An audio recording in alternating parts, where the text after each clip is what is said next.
હવે 84 લાખ પ્રકારના જીવો આ સંસારમાં જીવે, એમાં એક જ શરીર એવું છે કે જેમાં ભગવાનને મળવાની વ્યવસ્થા છે. બાકી કોઈ શરીરમાં આ વ્યવસ્થા નથી. ગાય પવિત્ર પ્રાણી છે, ગાય, પણ ગાયને પોતાને ખબર નથી હું પવિત્ર છું. એની વૃત્તિ પશુ છે, પાશવી. આપણને ખબર છે કે આમાં બધા દેવતાઓ આમાં નિવાસ કરે છે.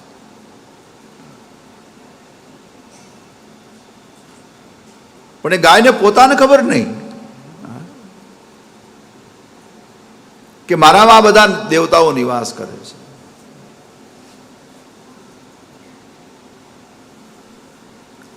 ગાય જતી હોય, રસ્તામાં મંદિર આવે તો ગાય માથું ન નમાવે, એને એ ખબર નથી.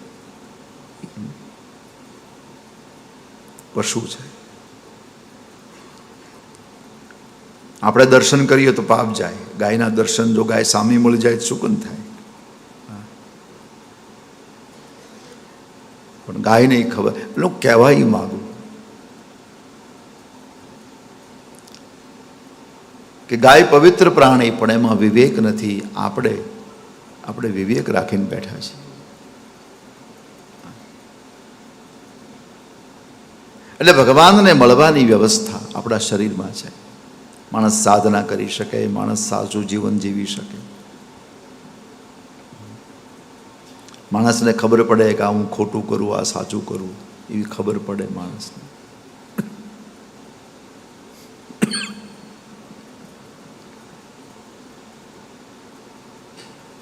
આપણે ત્યાં હરિહરાનંદજીએ લખ્યું છે,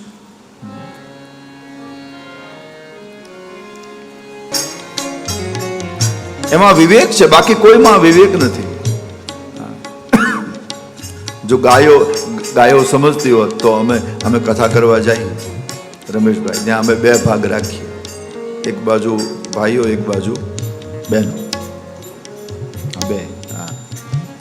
જો ગાયો ખરેખર કથા સમજતી હોત ને તો અમે ત્રીજો એક ભાગ રાખત. ભાઈઓ, બહેનો અને ગાયો. કાન છે, સાંભળે છે, પણ સમજવાની વ્યવસ્થા નથી. કાન તો આપણા કરતા મોટા છે, એટલે સાંભળે બધું પણ સમજી ન શકે. આપણે સાંભળી પણ શકીએ અને સમજી પણ શકીએ. આ વ્યવસ્થા આપણી પાસે છે. એટલા માટે માનવ શરીરનો બહુ મોટો મહિમા છે.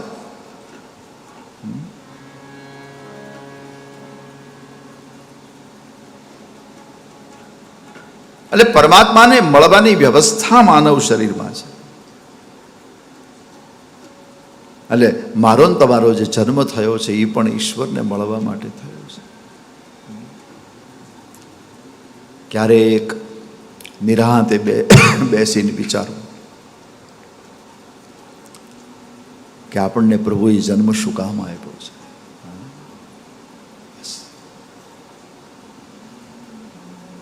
આપણે આપણી ઈચ્છાથી તો આ સંસારમાં આવ્યા નથી. કોકે આપણને મોકલ્યા છે. વિચારવું શું કારણ છે, કયું કારણ છે, શું કામ મોકલ્યા છે. પેલી કથા છે ને, તમે સાંભળી હોય તો, સુરતના એક શેઠ, બહુ મોટા વેપારી, ઘણા વર્ષો પહેલાની વાત છે.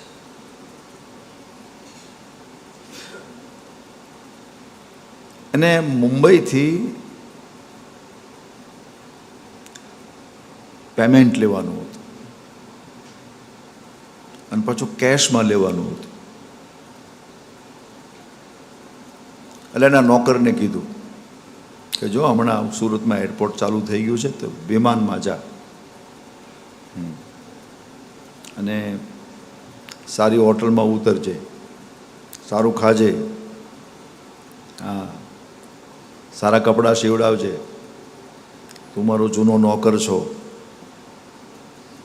હા, અને મુંબઈમાં દરજી બહુ સારા હોય, ભલે મોંઘું પણ સારા કપડાં સીવડાવશે, સારી હોટલમાં રહે છે, પણ એક આ પેમેન્ટ લઈને આવજે. પેલો નોકર ગયો, પ્લેનમાં ગયો, સારી હોટલમાં ઉતર્યો, સારું ખાધું, સારું પીધું, સારા કપડાં સીવડાવ્યા, હા, મુંબઈ જોયું, 8 દિવસે પ્લેનમાં ઘરે આવ્યો અને શેઠને 2 લાખનું બિલ આપ્યું, ખર્ચો. શેઠ કે બેટા કાંઈ વાંધો નહીં, તો મેં તને કીધું તું, પણ પેલું પેમેન્ટ આવી ગયું ને ત્યારે આ નોકર બોલ્યો, કયું પેમેન્ટ? અરે ગાંડા, મેં તને મોકલ્યો તો શું કામ? ત્યારે આ નોકરે કીધું, શેઠ મને આ એક જ વસ્તુ ભૂલાણી, બાકી બધું મને યાદ રહ્યું હતું. સારી હોટલમાં રહેવું, સારું ખાવું, સારું પહેરવું, સારું ઓઢવું, આનંદથી રહેવું, રૂપિયાની જગ્યાએ 2 રૂપિયા વાપરવા, સારા કપડાં સીવડાવ્યા.